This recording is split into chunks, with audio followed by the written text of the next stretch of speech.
Assalamualaikum warahmatullahi wabarakatuh. Bismillahirrahmanirrahim. Nawaitu ta'alluma wa ta'lim wa naf'a wal intifa' wal ifada wal istifada wat tadhakkur wat tadhkir wal hatha 'ala tamassuk bi kitabillah wa sunnati rasulih wa du'a'i ila al-huda wa dalalah ila al-khair bi tigha wajhillah wa ridahu wa qurbi wa thawabih. Allahumma ya man maqalidul umur kulluha biyadihi wa ilaihi yarja'ul amru kulluh. Ya Fattah ya Alim iftah lana fathan qariba. Ya Fattah ya Alim ya Fattah ya Alim ya Fattah ya Alim. Allahumma aghnina bil ilmi wa zayyinna bil hilmi wa akrimna bit taqwa wa jammilna bil afiyah. Allahumma rzuqna fahman nabiyyin wa hifdzal mursalin wa ilhamal malaikatil muqarrabin bi rahmatika ya arhamar rahimin. Rabbi zidni ilma wa wasi' fi rizqi wa barik li fima razaqtani waj'alni mahbuban fi qulubi ibadik wa azizan fi uyunihim waj'alni wajihan fid dunya wal akhirah wa minal muqarrabin ya katsiran nawal. Ya hasan al-fi'al ya da'iman bila zawal ya mubdi'an bila mithal. Falakal hamdu wa lakal minnah wa lakal syaraf ala kulli hal. Ya awwal al-awwalin wa ya akhir al-akhirin wa ya dhal quwwatil matin wa ya rahimal masakin wa ya arhamar rahimin. Wa sallallahu ala sayyidina Muhammad wa ala alihi wa sahbihi wasallam. Walhamdulillahi rabbil alamin. Bismillahirrahmanirrahim. Alhamdulillahi rabbil alamin wassalatu wassalam ala asyrafil anbiya wal mursalin sayyidina wa maulana Muhammadin wa ala alihi wa sahbihi ajma'in. Subhanaka la ilma lana illa ma 'allamtana innaka antal alimul hakim. Rabbi shrah li sadri wa yassir li amri wa hlul 'uqdatam min lisani yafqahu qawli. Amma ba'd. Para hadirin wal hadirat segenap jamaah majelis ilmu Nurul Fatah yang dirahmati Allah Subhanahu wa taala. Alhamdulillah, puji syukur kita panjatkan kehadirat Allah sampai malam ini kita masih panjang umur, sehat wal afiat. Masih diberikan taufik hidayah, masih mau hadir di majelis ilmu, majelis zikir, majelis shalawat. Mudah-mudahan apa yang kita kerjakan akan mendatangkan ridha Allah Subhanahu wa taala. Amin ya rabbal alamin. Hadirin hadirat yang dirahmati Allah Subhanahu wa taala, kajian kita pada malam ini adalah kajian fikih dalam kitab Al-Muqaddimatul Hadramiyah. Ya, terakhir kita membahas masih tentang tayamum. Permasalahan yang kita bahas terakhir, boleh enggak orang tayamum karena dingin? Ya. Kemarin diterangkan terakhir wala yatayammam lil bardi. Ya. Qala al-musannif rahimahullahu taala wa nafa'ana bihi wa bi'ulumihi fid dharain amin radhiyallahu ankum wa qala radhiyallahu anhu wa la yatayammamu lil bardi illa idza lam tanfa' tadfi'atu a'dha'i. Dan tidak boleh tayamum karena alasan dingin, cuaca dingin enggak boleh, kecuali ya kekuatan tubuhnya, sistem kekebalan tubuhnya tidak mampu menahan rasa dingin tersebut. Ya, walam yajid ma yusakhinu bihil ma, dan tidak mendapatkan sesuatu yang bisa digunakan untuk memanaskan air, baik kompor, kayu bakar, apanya, atau listrik misalnya bisa. Ya, kalau bisa ada alat manasin pakai listrik atau dispenser tuh. Ya, kalau bisa ada manasin panasin. Cuma kalau nggak bisa, ya kalau nggak ada berarti ya nanti boleh tayamum. Dan juga wa khafa ala manfaati udwin aw huduthi syai'il madhkur, atau ya dia khawatir kalau pakai air dingin akan kehilangan nyawa, ya, atau manfaat anggota tubuh, atau timbulnya penyakit, atau tambahnya penyakit, atau lama sembuhnya penyakit, atau bekas yang disebutkan, bekas yang jelek di anggota tubuh yang zahir. Kemarin kita bahas tuh, di wajah, di tangan, ya itu kan kalau kelihatan malu. Kalau kena air jadi hitam Ustaz, atau jadi belang putih. Nah, berarti hal seperti itu membolehkan dia untuk tayamum. Cuma kalau nggak ada penyakit yang dikhawatirkan, nggak sampai meninggal, nggak sampai hilang anggota tubuh, nggak sampai timbul penyakit atau tambah sakit atau lama sembuhnya dan lain sebagainya, itu tidak membolehkan orang untuk tayamum. Ya, Ustaz, saya kalau pakai air dingin agak apa ya, dingin gitu ya, sampai kayaknya badan saya kayak agak-agak meriang gitu. Apakah boleh saya tayamum? Nggak boleh. Kalau cuma sekedar meriang mah biasa, pakai baju hangat lagi, hangat lagi, itu nggak boleh tayamum. Karena rasa sakit itu bukan termasuk hal yang membolehkan untuk orang tayamum. Kecuali tadi itu sakit yang bisa menghilangkan anggota tubuh, yang gerakan tubuh, atau lama sembuh, atau tambah penyakit segala macam, itu baru boleh. Cuma kalau sekedar meriang doang, ya, jelas ya. Nah sekarang masalah baru nih, ini fokus nih, ini mungkin kadang terjadi, cuma orang nggak paham caranya. Apa masalahnya? Wa in khafa min isti'malil ma'i, wa in khafa, dan jikalau seseorang takut, ya, takut sesuatu min isti'malil ma', dari menggunakan air. Sekarang kalau takut nih, takut apa yang kemarin sebutin tuh? Takut hilang nyawa, takut hilang anggota tubuh, ya, atau hilang manfaat anggota tubuh, atau punya penyakit tambah lama sembuhnya, ya, tambah penyakitnya malah melebar kemana-mana, ada bekas yang jelek di anggota tubuh yang lain. Kalau takut menggunakan air, baik di seluruh tubuhnya atau di sebagian anggota tubuhnya, ya, sebagian anggota wudu, ya, maka wajib tayamum wahid. Maka wajib tayamum cuma sekali saja. Kalau misalnya, ya, yang luka itu badannya ini kalau kena air nggak boleh, ya, bisa berpotensi membahayakan tubuhnya. Di mana lukanya? Lukanya di seluruh tubuh. Ada semua luka bakar hampir 90% tubuhnya. Tayamum berapa kali Ustaz? Kalau wudu atau mandi, ya, kalau di hadis kecil kan anggota tubuh ada 4, wajah, tangan, kepala, kaki. Semuanya dibakar Ustaz. Tayamum 4 gitu? Enggak. Kalau semua anggota tayamumnya ada luka, ya, maka tayamum cukup 1 kali. Ya, jelas ya. Kalau semuanya ada luka dan nggak bisa kena air, maka cukup dengan 1 tayamum. Sampai jelas? Itu kalau di seluruh tubuh. Seluruh tubuh itu maksudnya kalau dalam bab mandi, ya, dari ujung kaki sampai ujung rambut ada lukanya.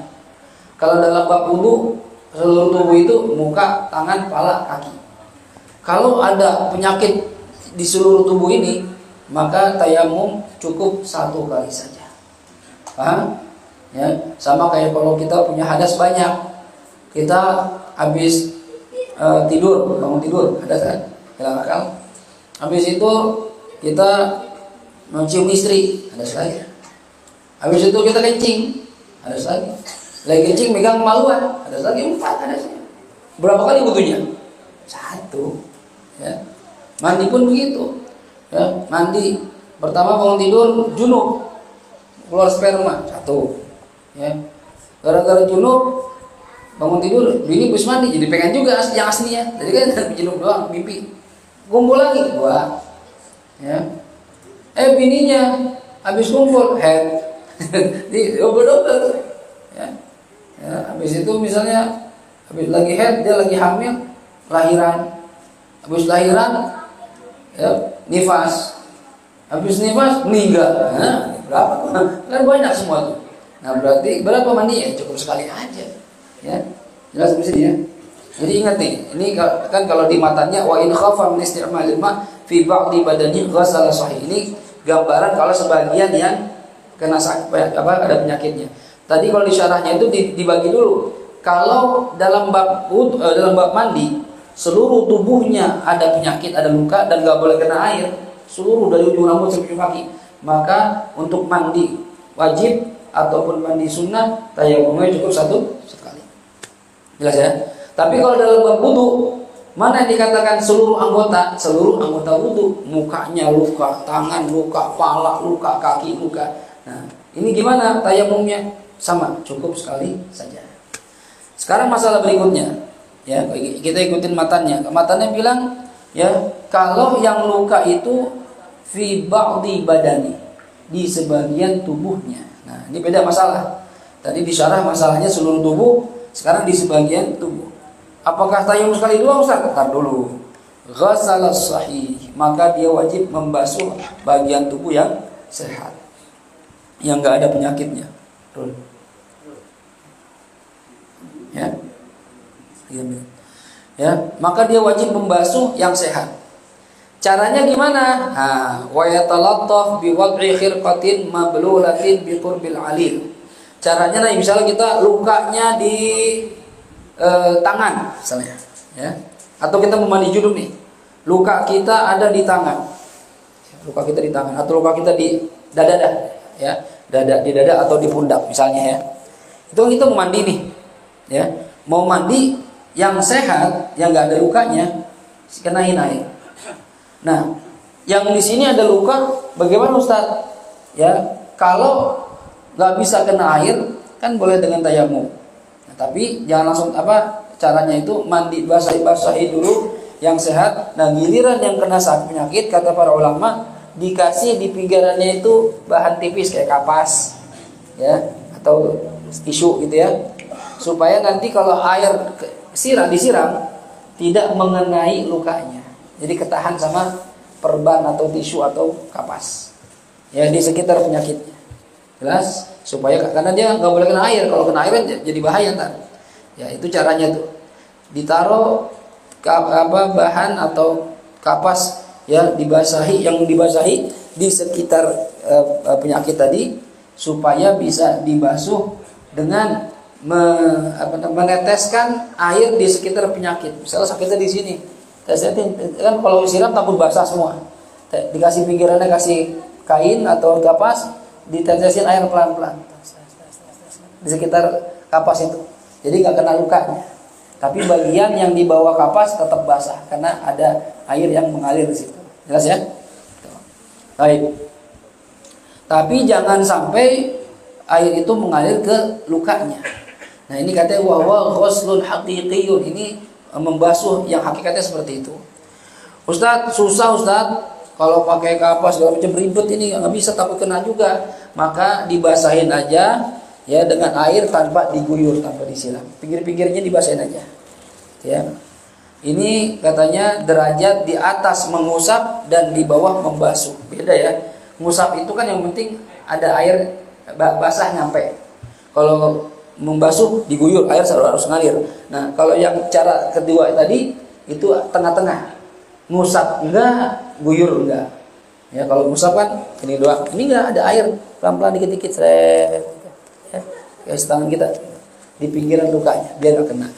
Ini sebagai ganti, dan ini dibolehkan katanya juwizat lil hajat. Dibolehkan karena ada hajat di sini sebagai ganti membasuh air, ya, membasuh air kepada bagian yang sakit tadi. Sampai sini paham?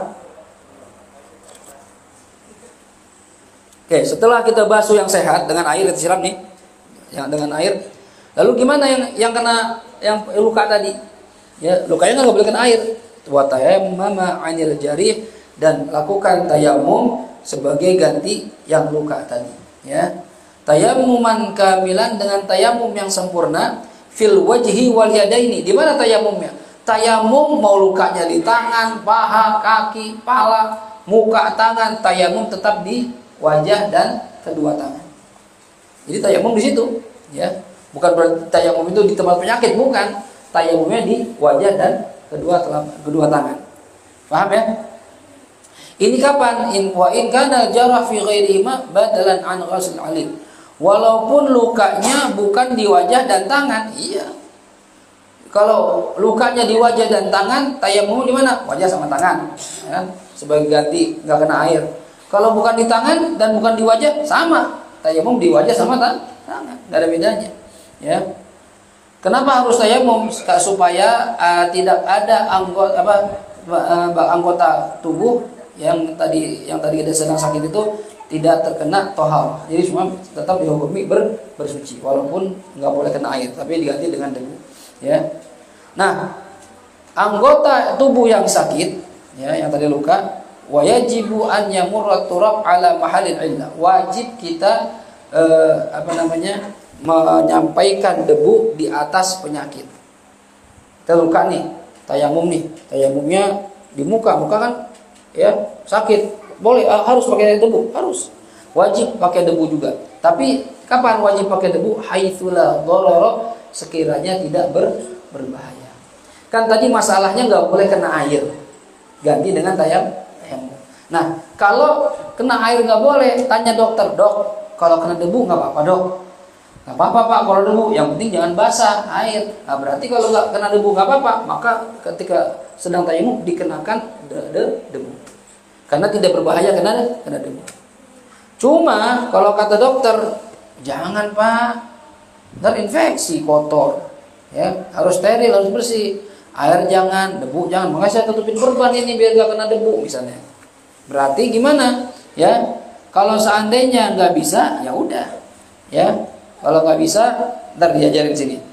Jadi kalau memang kena debu, pernah debu nggak masalah, wajib kena debu. Tapi kalau kena debu bermasalah, maka ya diletakkan di atasnya satir penutup. Apa perban kek, kapas kek gitu, tisu kek gitu ya. Taruh di atasnya. Lalu setelah itu kita tayamumkan mengenai debu di atas penutup tadi. Sekiranya ya nggak bisa kena debu. Kalau kena debu sakit juga, tambah banyak, tambah parah. Kena air tambah parah, kena debu tambah parah. Maka tutupin, maka kita tayamumnya di atas penutup tadi. Kalau perban ya perban, kalau hansaplas misalnya gitu. Ya, tergantung yang di atas luka tadi. Ya, tapi kalau seandainya masih boleh pakai debu, kena debu nggak apa-apa, maka wajib dikenakan debu. Karena kan bahayanya bukan debu, air, gitu kan? Kalau bahayanya air, debu nggak masalah, berarti tayamum wajib kena debu. Cuma kalau kata dokter, jangan pak, nanti jadi kotor, jadi infeksi, malah jadi kemana-mana penyakitnya. Berarti gimana? Tutupin dengan perban atau satir apapun itu, lalu kita tayamum di atasnya. Ya. Nah, sampai sini paham? Paham ya? Baik. Kemudian apakah wajib kita ambil air, basahi tangan kita, bukan diguyur, lalu kita peperin sini. Apakah wajib al-mashu, mengusap dengan air itu tidak wajib. Lakin yusan, tapi disunnahkan. Paham ya? Nah, ini cara kita kalau punya luka. Nanti lebih detail di bawahnya nih. Baik, sekarang kita pecah satu-satu. Bagaimana kalau junub, bagaimana kalau hadas kecil. Fa in kana junuban, maka jikalau orang ini yang ingin bersuci sedang junub, ya. Junub di sini contoh saja, ya. Yang dimaksud junub di sini intinya ingin mandi. Mau mandi wajib atau mandi sunnah. Karena kalau mandi kan ada tiga macam bahkan. Ada mandi wajib, ada mandi sunnah, ada mandi tanadzuf atau tabarruk. Mandi buat bersih, membersihkan diri atau menyegarkan badan biar segar. Adik-adik Sultan, santai dulu ya. Tenang. Habis ngaji kita ngomong lagi, oke? Sultan mau dibagi es kelapa enggak? Hah? Kalau mau besok pagi saya antar ke Wahyu ntar, ya. Iya jangan ngomong dulu, abang-abangnya ntar nggak paham nih. Oke, bisa diam sebentar? Yang satu Fakih. Apa-apa, anak kecil ngaji nggak apa-apa, dengerin aja. Ya. Tapi dengerin dulu ya Sultan ya. Nanti dikasih es kelapa sama Mama Ega. Ya. Nah sekarang kalau lagi junub ataupun pengen mandi sunnah, gimana nih? Saya tayamum dulu, Ustaz, apa basahin badan dulu, nyiram dulu. Qaddima masya'a, ya, atau ya, qaddama juga boleh, atau qaddima kalau qaddima didahulukan. Kalau qaddama silahkan dia mendahulukan, qaddama masya'a, apa yang dia mau. Maksudnya apa? Mau nyiram badan dulu boleh, mau tayamum dulu boleh. Kenapa? Itulah tertiba alaih, karena dalam bab mandi nggak ada tertib. Ya. Kalau sunnah, pala dulu, itu yang sunnah, bukan wajib. Beda sama wudu. Kalau wudu tertib, muka, tangan, pala, kaki. Cuma kalau mandi, ente mau mandi nyiram kaki dulu juga boleh, nyiram badan dulu boleh, tapi sunnahnya memang dari atas bagian kepala, lalu ambil yang kanan bagian kiri. Ya, berarti kalau ente ingin mandi wajib atau mandi junub, air nggak ada, ada penyakit di badan kita, gimana caranya? Yang ente boleh dahulukan mandi dulu, siram dulu, atau tayamum dulu, karena nggak wajib tertib. Tapi yang afdal bagaimana? Wal aula taqdimut tayammum. yang lebih utama itu mendahulukan tayamum. Apa alasannya? Ya, liyuzilal ma athara. Liyuzilal ma'u athara, supaya air bisa menghilangkan bekas tayamum. Nih sekarang ente mau mandi wajib atau mandi junub, ada penyakit ya. Penyakit nih. Ya. Ataupun misalnya nggak ada penyakit, bisa juga karena nggak ada air, enggak, ini ada penyakit bahasanya karena ada airnya. Ada air nih, luka misalnya di kaki, ya, di kaki. Nah, ente yang sehatnya ente siram. Ntar kan air turun Ustaz ke kaki, ente angkat kaki ente, tempel di tembok taruh bangku naikin kakinya. Yang sehat ente siram, biasa kayak mandi biasa, ya. Lalu ntar yang sakit kan nggak kena air tuh, gantinya dengan tayamum. Kenapa lebih afdal tayamum dulu? Karena kalau ente mandi dulu, yang sehat, terus yang sakit diganti dengan tayamum, keluar dari kamar mandi mau kayak cemongan, ada debu karena tayamum. Tapi yang afdal tayamum dulu nih, ya. Tayamum udah cemongan nih, kena debu, habis itu ngapain? Baru siram pakai air supaya air bisa menghilangkan bekas tayamum. Jelas ya.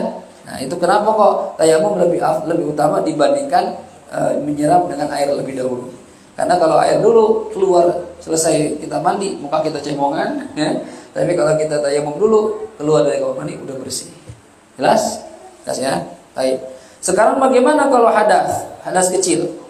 Nah, masalah berikutnya. Wa in kana muhditsan hadatsan asghar. Kalau dia hadasnya hadas kecil, punya luka nih ya, hadas kecil, berarti kan dia wajib wudu, bukan wajib mandi. Nah, sekarang beda. Kalau tadi mandi itu nggak ada tertib, jadi boleh untuk tayamum dulu boleh, siram air dulu boleh, atau siram air dulu boleh, tayamum belakangan boleh, karena nggak wajib tertib. Nah, tapi kalau wudu beda. Gimana hukumnya? Tayammama 'anil jarahah waqta ghuslil 'alil. Dia wajib tayamum menggantikan yang sakit tadi, luka tadi, ketika kapan tayamumnya? Ketika waktu membasuh badan atau anggota yang ada penyakit. Contoh gini, ya. Kenapa begitu? Karena harus tertib wudu. Ente lukanya di tangan. Luka di tangan nih. Kapan tayamumnya? Jangan langsung tayamum terus basuh muka, kan mau wudu nih. Saya tayamum dulu, Ustaz. Tayamum supaya ntar debunya hilang. Padahal lukanya di mana? Di tangan. Kapan anggota tubuh yang pertama dibasuh dalam wudu apa? Muka. Nggak boleh tangan dulu. Muka dulu basuh dengan air. Paham? Muka basuh dengan air. Nah, ketika mau pindah ke anggota tangan, barulah ini masuk waktunya tayamum. Karena harus tertib. Begitu juga misalnya lukanya di kepala, semua kepala luka, nggak mungkin kena air, ya. Jadi gimana cara wudunya? Muka dulu sempurnain, habis itu tangan. Nah, sekarang waktu basuh kepala ada luka, tayamumnya waktu lagi basuh kepala. Begitupun di kaki, apalagi muka dulu, tangan, kepala, nah, baru tayamum untuk kaki, karena dia harus tertib. Paham? Ya. Baik. Maka tidak boleh berpindah dari anggota yang sakit sampai dia menyempurnakan ghuslan, tayammuman, wa mashan. Ya, jadi gerakannya, kegiatannya 3. Ghuslan, menyiram yang sehat. Tayammuman, bertayamum sebagai ganti yang ada lukanya. Wa mashan, ngusap dengan air. Ya, yang ini hukumnya sunnah. Ghuslannya wajib, tayamumannya wajib, mashannya sunnah. Beda ya. Ghuslan air ngalir, tayamum pakai debu, mashan yang penting ada basah-basahnya. Paham ya? Nah, maka dicontohin, kalau lukanya di tangan, ya, kalau lukanya di tangan, maka wajib mendahulukan, ya, tayamum dulu, lalu mengusap. Ya, pertama, ya, nanti boleh tayamum dulu boleh, ghusl dulu boleh. Ya, ntar urutannya ini bisa berubah-ubah. Pokoknya intinya 3 nih, ini 3 duluan. Mau yang mana dulu boleh ntar. Tayamum, mengusap, membasuh, atau membasuh, tayamum, mengusap. Ini harus didahulukan sebelum mengusap kepala. Karena kepala itu diusap setelah tangan. Kalau tangan belum sempurna wudunya atau tayamumnya, maka belum boleh pindah ke kepala. Begitu juga wajib mengakhirkan membasuh, mengusap, tayamum di tangan diakhirkan sebelum setelah ke membasuh wajah. Wajah dulu baru tangan, ya. Jangan lengkap tangan, kepala, muka, kepala. Enggak boleh, tetap berurutan. Ya, lukanya di mana? Tangan. Berarti muka dulu. Ya. Kepala entar, habis tangan, wajah, tangan, kepala. Ya, kalau lukanya di tangan. Jadi wajah didahulukan, kepala diakhirkan karena dia lukanya di tangan.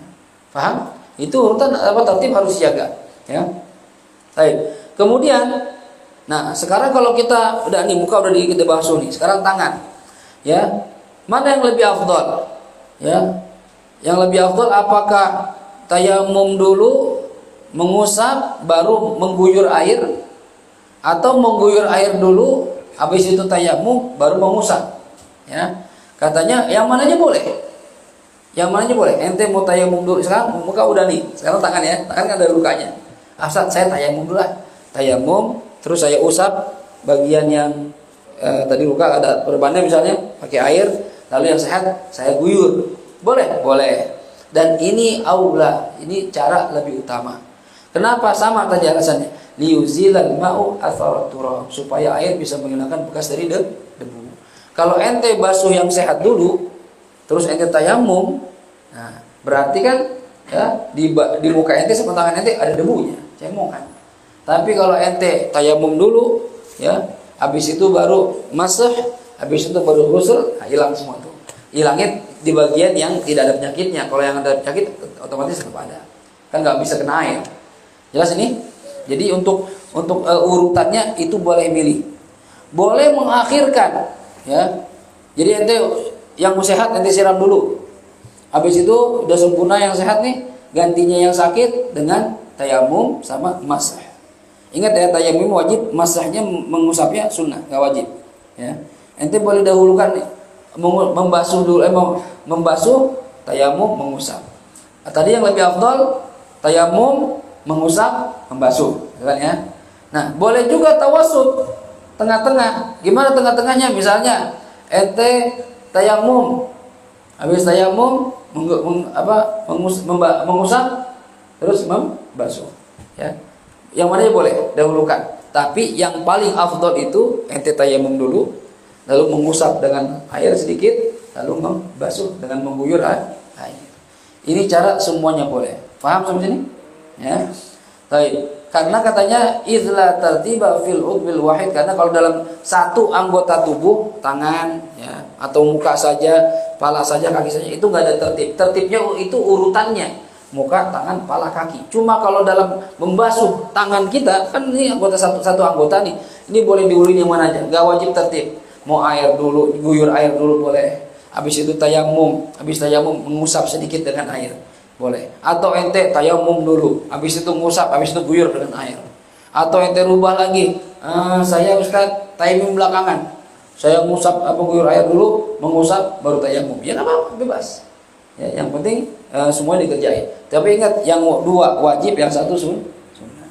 Ya, yang wajib guyur air sama tayamum, mengusapnya sunnah. Ya. Sampai sini paham? Masalah berikutnya, kalau seandainya lukanya ada di wajah dan tangan. Wajah luka, tangan luka. Ya, gimana caranya? Berapa kali tayamumnya? Ayo. Tangan luka, wajah luka, berapa kali tayamumnya? 3 kali. Ya. Pertama, ketika cuci tangan nih, ya, kan sunnah dulu kan. Sekarang mau membasuh muka sekarang. Yang afdal tadi tayamum dulu, usap, baru guyur. Nah, sekarang kita tayamum dulu nih. Tayamum di mana Ustaz? Ya muka sama tangan. Jelas ya? Jadi tayamum tetap di muka sama tangan. Mau di mana kayak lukanya nggak masalah. Ya. Lalu setelah kita tayamum, kita usap yang tadi kena perban. Ya kan udah kena debu, udah basahin tangan, usap di perban atau hancaplas misalnya ya. Habis itu baru guyur yang sehat. Dah, muka udah selesai sekarang. Tangan luka juga sama. Gitu lagi. Ente tayamum lagi, habis itu usap lagi yang ada perbannya. Ya, kalau ada perbannya, kalau nggak ada ya langsung lukanya. Kalau nggak apa-apa kena debu, terakhir guyur. Jadi kalau muka luka, tangan luka, maka tayamumnya dua kali. Jelas? Ya. Kalau tayamumnya kalau lukanya muka, tangan, pala, atau muka, tangan, kaki, pala enggak, berapa kali tayamumnya? 3. Ya, tuh itu bedanya wudu sama mandi. Kalau mandi hatta semua badan luka, tetap sekali tayamumnya. Tapi kalau wudu beda, tangan luka tayamum, ya, muka luka tayamum, tangan luka tayamum, ya, kaki luka tayamum. Pertanyaan berikutnya, gimana kalau semua anggota tubuhnya luka semua? Muka, tangan, pala, kaki luka. Berapa tayamumnya? 4. Benar? Yang tadi itu di awal kajian 1. Ingat ya, bedanya itu. Kalau ya fa in ammatil a'dha al arba'ah fatayammumun wahidun lisuqutit tartib. Karena gugur tertib. Kalau semuanya luka, ingat tadi yang tadi di awal tuh. Kalau luka dalam bab mandi semuanya luka, tayamumnya 1. Begitupun dalam bab wudu, kalau luka semua anggota tubuhnya, anggota tubuh wudu bukannya semua badan, muka luka, tangan luka, pala, kaki luka, sama hukumnya tayamumnya 1. Karena nggak gugur kewajiban tertib. Karena gimana ya, nggak bisa kena air semuanya gimana? Ya, udah sekalian aja udah tayamum 1 doang. Sampai sini paham? Ya. Ini hukum ini tidak ada perbedaan hukum tadi itu, ya, mengusap, tayamum, membasuh, baik di atas luka ada perban atau tidak ada perban. Cuma tadi bedanya gini tafsilannya. Kalau tayamum lukanya itu boleh kena debu, maka harus kena debu tayamum. Ya. Muka luka tapi kena debu nggak apa-apa, tayamumin mukanya, lukanya nggak apa-apa. Tangan luka kena debu nggak apa-apa, tayamumin lukanya sama tangannya nggak apa-apa. Ya. Tapi ya setelah, kalau misalnya nggak boleh kena debu juga, air nggak boleh kena, debu nggak boleh kena, maka tadi dia dikasih tutup perban. Lalu tayamumlah di atas perban tadi. Setelah tayamum di atas perban, basahin tangan, usap ya perban. Tapi jangan diguyur, ntar becek tuh perban. Ya dikit aja, asal doang gitu basahin. Gitu. Ya kalau diguyur, atau ente ambil air, basah semuanya. Jangan, jelas ya. Nah, tapi masalahnya nanti tsumma in kana alaihi jabirah. Bagaimana kalau lukanya itu ada perbannya? Ya. Apa hukumnya? Kalau luka itu ada perban atau misalnya ada gips. Ya. Atau misalnya dipasang kayu gitu ya. Kan kalau orang patah tulang itu pakai kayu supaya nggak gerak-gerak. Ya. Gimana ini di bagian luka? Begitupun perban misalnya atau Hansaplast, Tensoplast, Betadine Plus, sekarang macam-macam merek itu. Dulu paling terkenal Hansaplast, ya. Dari kecil tuh ya Hansaplast sama Tensoplast. Ya. Sekarang udah gambar-gambarnya. Jadi kadang tuh menarik anak kecil beli gitu. Padahal dia nggak luka. Anak saya gitu kalau ke apotek. Bibi ini bagus nih gambarnya. Nyari gambarnya kan nggak luka. Nah, entar kalau luka, ya Allah ngarepin luka jadi. Buat nanti kalau luka bi, kita beli juga jadi gambar Frozen lah, ada, ya macam-macam.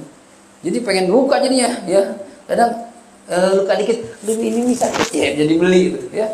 Gara-gara gambar tuh, ya. Jadi kalau ada penutupnya gimana? Naza'aha wujuban, maka wajib dicabut, copot. Kapan wajib dicopot? In amkana ghuslul jarhi, ya ghuslul jurhi bil ma. Kalau memungkinkan membasuh luka dengan air. Ini diperban nih, kecelakaan naik motor. Ya, naik motor jatuh, ya terseret gitu. Seret, luka semua. Ya, perban. Seret. Ya. Terus pas mau sholat, gimana nih Ustaz? Saya mau sholat, wudu nggak wudu? Ini perban gimana? Dicopot, masalah nggak ntar lukanya? Kata dokter sih nggak apa-apa, tapi ntar pasang lagi. Wah udah, copot. Kalau nggak ada masalah kena air, copot. Ya, paham? Cuma kalau dokter, oh jangan Ustaz, kalau dibuka-buka ntar nggak kering-kering. Nah, kalau dicopot nggak bisa atau nggak kering-kering, ya maka hukumnya nanti di episode berikutnya. Karena ini hukumnya panjang, ada penafsiran. Ya, yang pasti itu seandainya mengambil bagian yang sehat atau ya perbannya itu ada di tempat tayamum, dan memungkinkan membasuh dengan debu, maka wajib dicopot. Jadi gini, ini hukum awalnya. Kalau perbannya itu bisa air boleh mengenai lukanya, kata dokter kena air nggak apa-apa Ustaz. Berarti wajib dicopot. Satu ya. Atau mengambil bagian yang sehat. Misalnya lukanya 3 cm, perbannya 6 cm. Ya, 3 nutupin luka, 1,5. Nah, berarti kan ada bagian yang sehat yang kena yang ketutupan perban. Dan ini lukanya kena air nggak apa-apa, cabut basuh yang sehat dan lukanya. Paham? Atau juga perbannya ada di tempat tayamum, di anggota tayamum, perbannya ada di muka sama di tangan, dan kena air nggak apa-apa, cabut. Kenapa? Karena kalau ente tayamum di mana? Muka sama tangan, sedangkan mukanya ketutupan perban, gimana bisa sempurna tayamumnya? Kan harus kena debu, sedangkan dia ketutupan. Kalau kata dokter kena debu nggak apa-apa, ya, kena air nggak apa-apa, cabut, guyur sama air, tutup lagi. Tapi ntar yang jadi masalah kalau nggak boleh kena air, ini jadi masalah. Ya, apakah harus dicabut? Ya, dalam kondisi yang nggak memungkinkan dicabut, maka diganti dengan tayamum.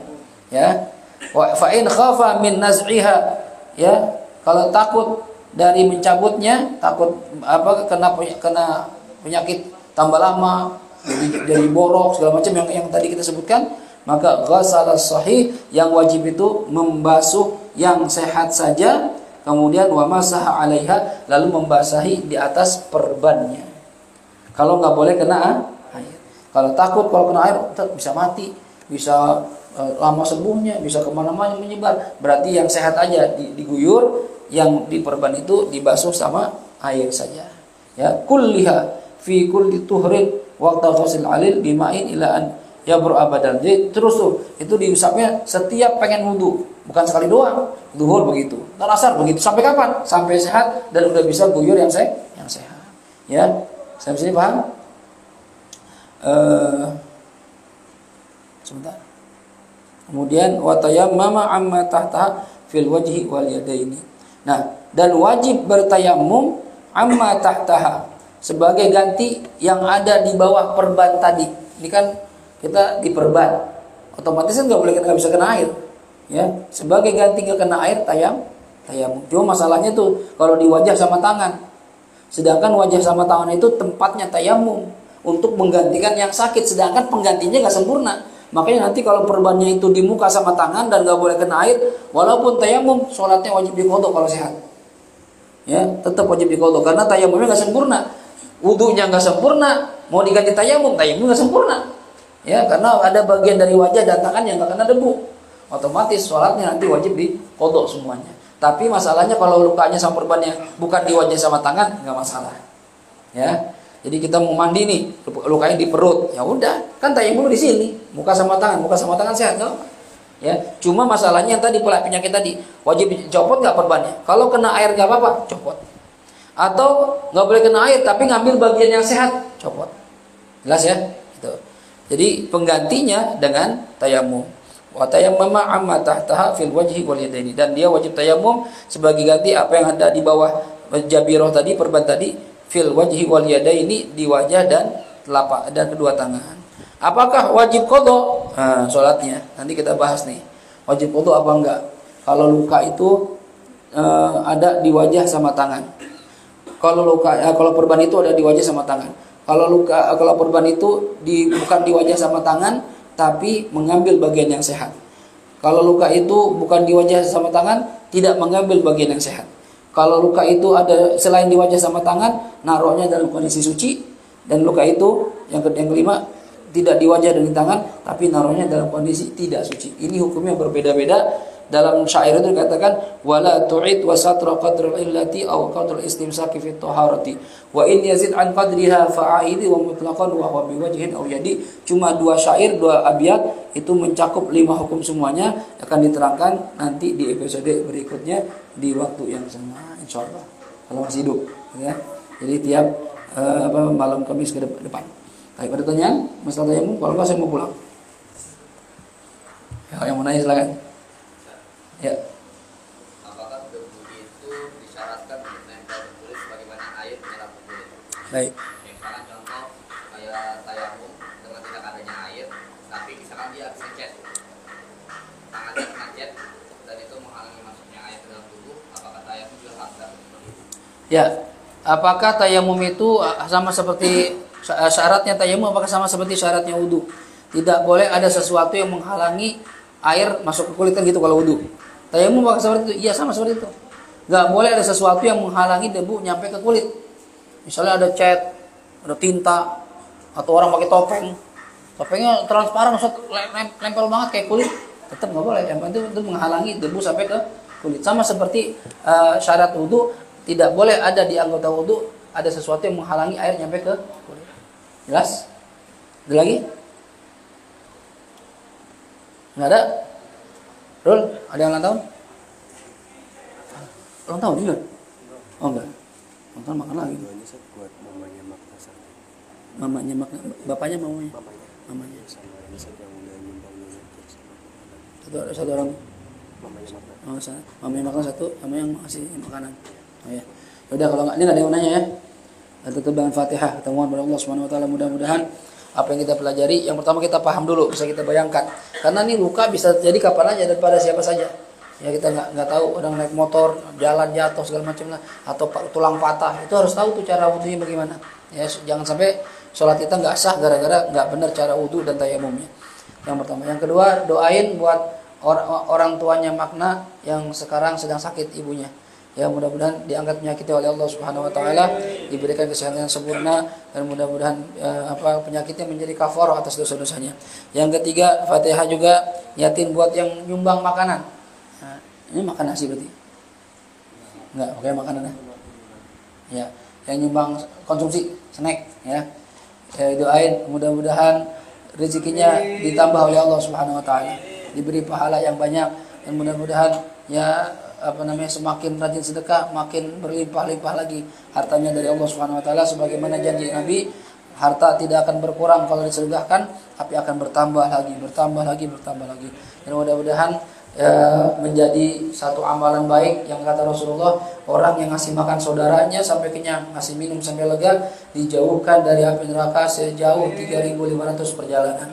Jadi mudah-mudahan jauh dari api neraka. Amin ya rabbal alamin. Al-Fatihah. أعوذ بالله من الشيطان الرجيم بسم الله الرحمن الرحيم الحمد لله رب العالمين الرحمن الرحيم مالك يوم الدين إياك نعبد وإياك نستعين اهدنا الصراط المستقيم صراط الذين أنعمت عليهم غير المغضوب عليهم ولا الضالين آمين يا حي يا قيوم برحمتك نستغيث ومن عذابك نستجير أصلح لنا شأننا كله ولا تكلنا إلى أنفسنا طرفة عين يا الله بها يا الله بها يا الله بحسن الخاتمة بفضل دعواهم فيها سبحانك اللهم وتحيتهم فيها سلام وآخر دعواهم أن الحمد لله رب العالمين سبحانك اللهم وبحمدك أشهد أن لا إله إلا أنت أستغفرك وأتوب إليك والعفو منكم والسلام عليكم ورحمة الله وبركاته.